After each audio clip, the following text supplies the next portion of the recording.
My name is Justin Jablonski, and I'm here today to talk to you about a new savings account program called PrizeLink Savings.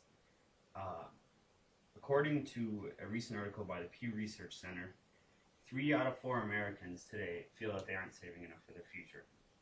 When this number is broken down to age, and it applies to younger people, 18 to 29-year-olds, this number actually jumps up to 83%.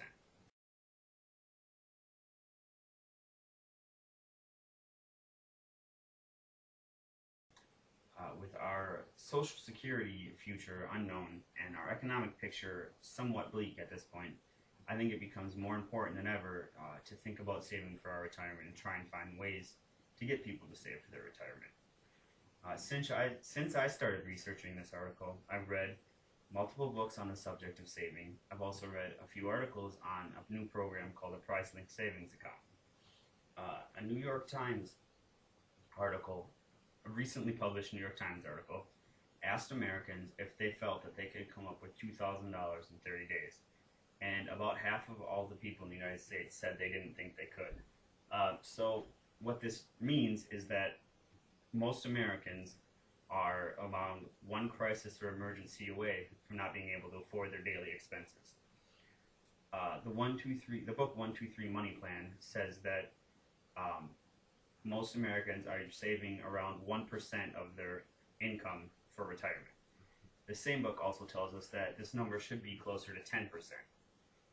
For ages 18 to 29, the number should be around 10% of the money you're saving, and as you get older, that number actually jumps up even higher.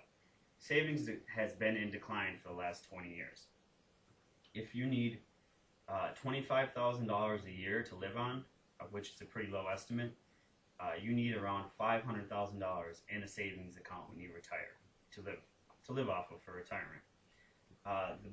The book Why Smart People Do Stupid Things with Money actually recently surveyed people and asked people ages 60 to 65 who were close to retirement how much money they had in an account, and most of them, or that averaged $43,000.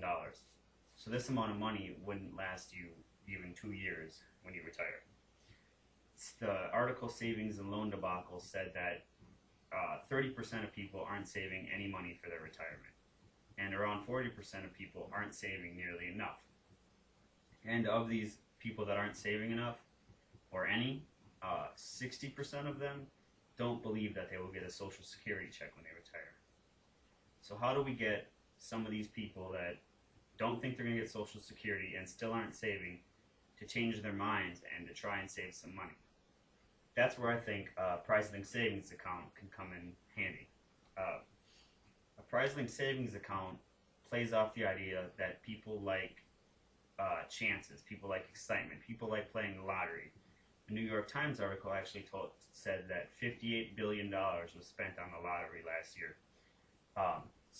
And most people that spend money on the lottery are the people that can least afford it.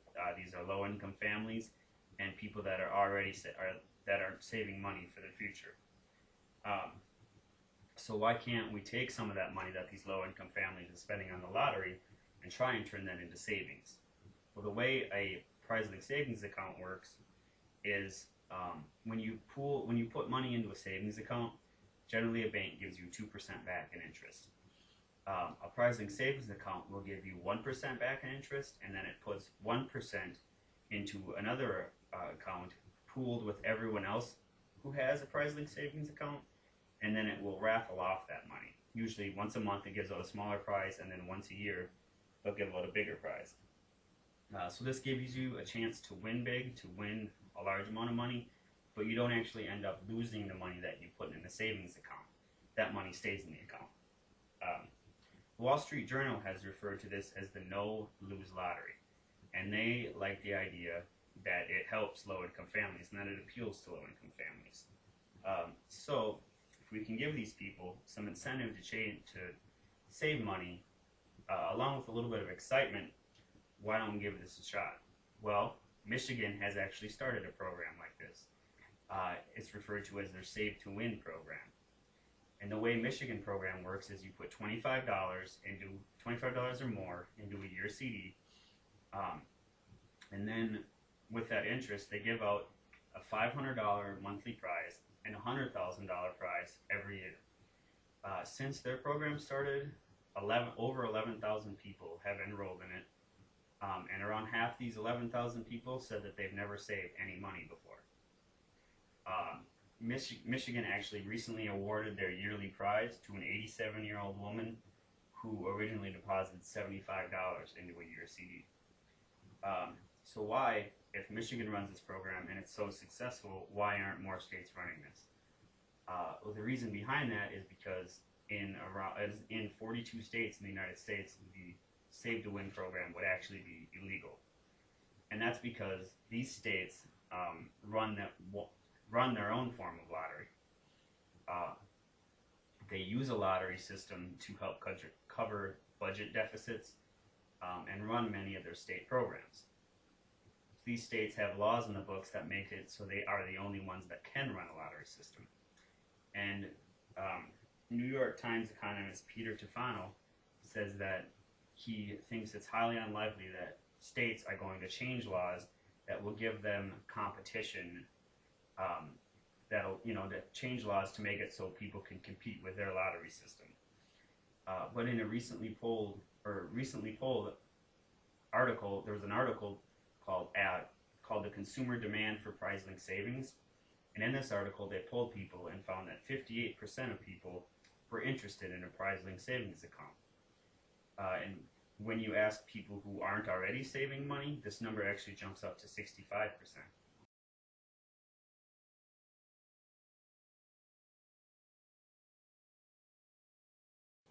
So I believe that a prize-linked savings account appeals to the people who need it most.